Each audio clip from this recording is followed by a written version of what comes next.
Happy 40th, Jonathan. I hope your birthday is as happy as you've made my life. Maybe happier than your first birthday pictured here.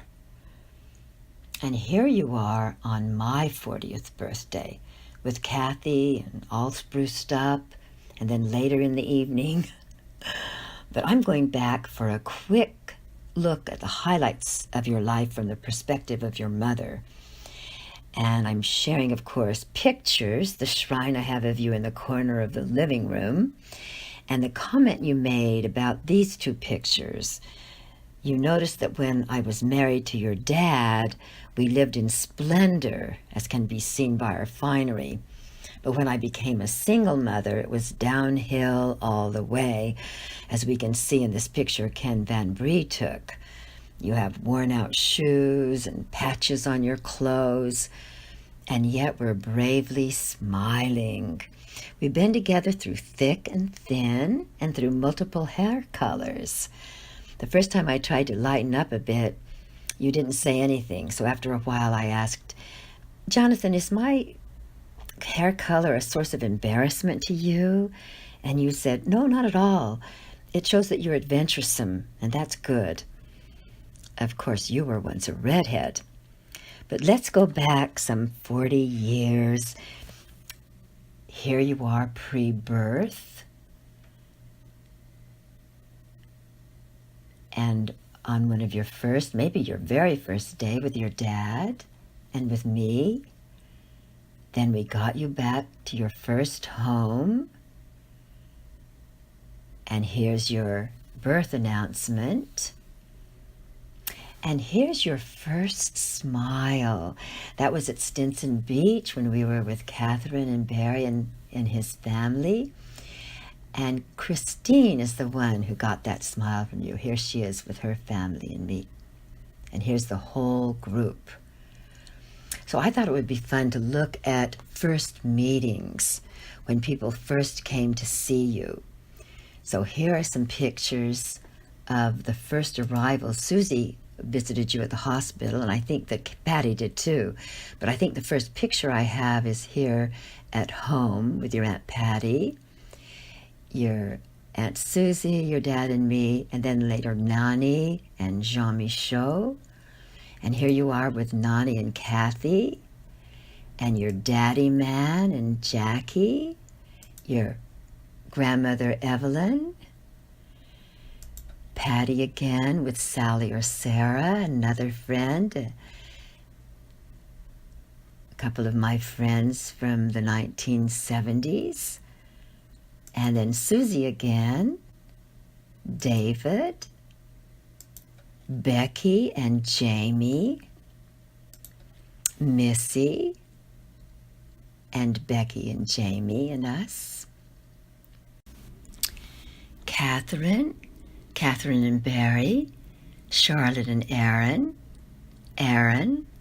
Lupe, your first babysitter, the Canning family, Jim with his mother and his sister Jean, and then a collage with a couple of friends of your dad's and mine from the 1970s, including a French couple, and your daddy man again with Jackie and Jerry and Wardell. And we have the Griffin kids and your godfather and his wife and Ted Turner, but not the Ted Turner married to Jane Fonda. Then Carolina Ho, a good friend of mine from the 1960s.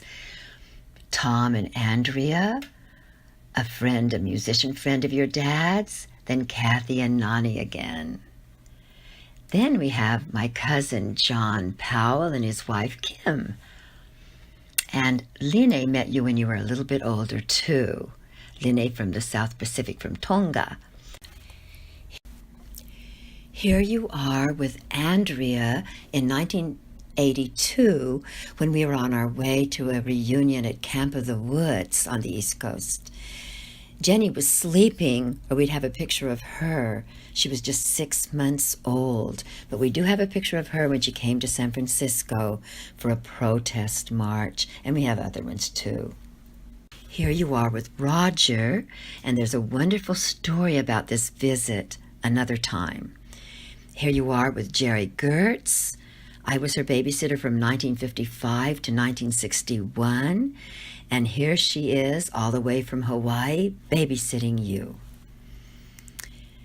As soon as you could crawl to the mirror, you met you, and it was love at first sight.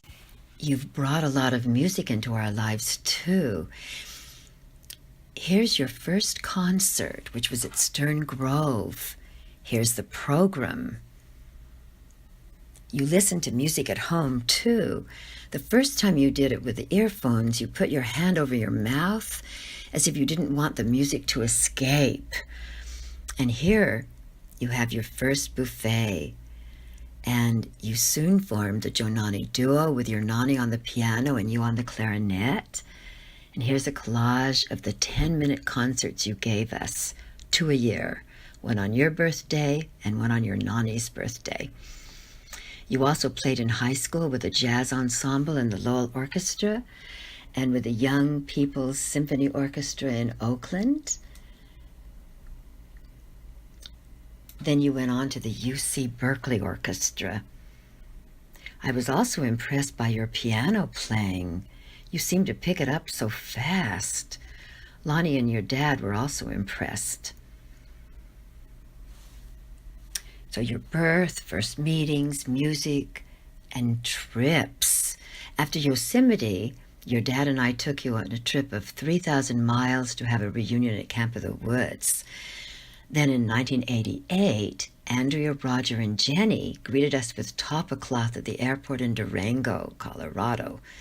That same year, we went to D.C. to commemorate President Kennedy with the Journals of Peace at the Capitol Rotunda. And we had the huge plane all to ourselves going back because it was Thanksgiving Day.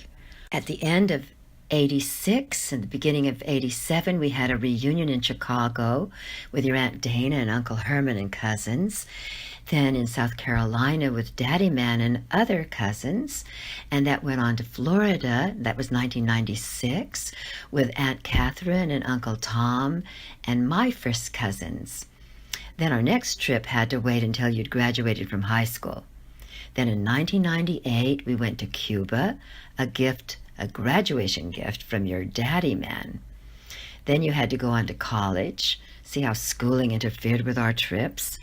But after you graduated from UC Berkeley, my graduation gift was a trip to any place in the world with your mother.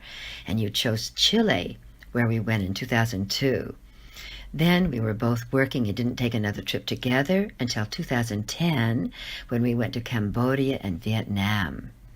Since then, we've both taken a lot of trips, but not with each other, except in San Francisco and New York. We're running out of time, so here are just some of the special friends we've seen in New York City. The portion of San Francisco and New York City will be ready by your 50th birthday. But I do want to go back to mention our reunion in Florida to see West and your Aunt Dana, Carl, and Jackie.